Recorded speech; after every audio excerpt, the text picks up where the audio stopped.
This one, interesting trade, not something I expected. Brandon Ingram going to the Toronto Raptors. Pelicans get Bruce Brown, Kelly Olynyk, a first-round pick, and a second-round pick. I think it's just kind of an odd trade in my opinion. Pelicans, at least you get some back for Ingram. That's what I can say. Not much on the player side, but he was going to walk for nothing. So at least, salute to you guys. You actually did something and traded a player and got value for him, a first-round pick and Bruce Brown. Maybe he could be helpful. He's a solid little role player, and team will want him at some point, whether you want to flip him next season or not. So, you could always trade him for more picks or a young player. So I don't mind him.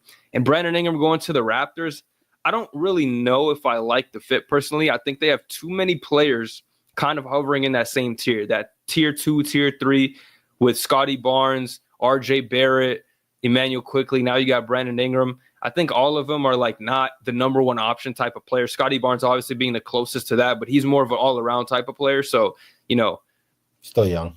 He's still young. He's still got time to develop. I don't know how I like the fit. I guess maybe we'll see and find out. The Raptors, they're good at developing guys, so maybe they make it work. I don't really like this for RJ Barrett as well. I think this steps on his development. They kind of are going to take the ball out of each other's hands. I think you can make it work with IQ as a point guard, and same thing with Scotty. But RJ Barrett, I don't know if I like that fit too much. We'll see if Brandon Ingram stays. They extend him. I can only imagine they're going to try to extend him for trading for him. So, I don't know. Just a weird fit to me. I don't know how I feel about it. I don't hate the trade because you gave up basically nothing, one pick and Bruce Brown, Kelly Olynyk.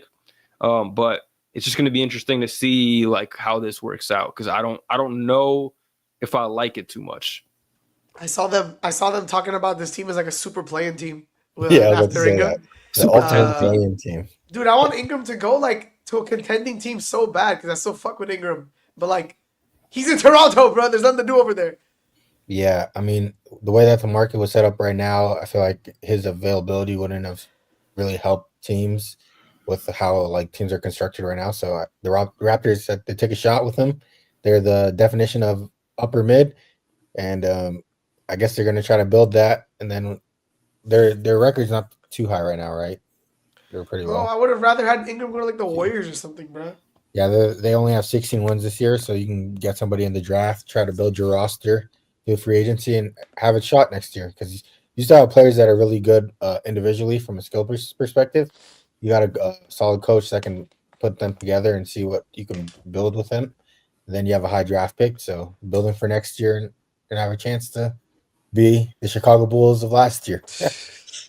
No, I actually think I like their core that they're building for next year. I think it depends where their pick falls, but having B.I., Quickly, Scotty Barnes, RJ Barrett, Grady Dick as well, like as your young core of players. Jakob Poeltl as well. So they got a good young group of players that they can, maybe next year they'll be that team that takes the jump to the play-in. You know what I mean? We have a team every year that out of the play-in, they'll take the jump, maybe not quite make the playoffs, but maybe that'll be them. We'll see.